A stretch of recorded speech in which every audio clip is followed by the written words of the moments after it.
যারা চাঁদাবাজি করো, মস্তানি করো, আমি বুঝি না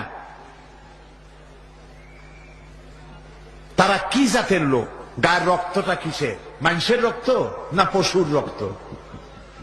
চাঁদাবাজি করতে যাও কি জন্যে? একটা মানুষ বহু টাকা বহু কষ্ট করে জমি জমা বিক্রি করে ব্যবসা করতেছে, সেখানে যাইয়া আমাদেরকে 2 লক্ষ টাকা দিতে হবে। চাঁদাবাজ এবং মাস্তান যারা চাঁদাবাজি করতে যাও, মানুষের কাছে খয়রাত চাও, ওই ভিক্ষা করে খাওয়া অনেক ভালো। মসজিদের সামনে একখান থাল নিয়ে বসে থাকো, যা আল্লাহর রাস্তায় খয়রাত দাও। দোকানদারের কাছ থেকে চাঁদাবাজি করা, বিল্ডিং কেউ নতুন বানাইতে পারে না, অমনি হাজির, গলায় সোনার চেন, হাতে কতগুলা আংটি, তারপরে হাতে মোবাইল, গলায় সোনার চেন, শহরের মহা উল্লুক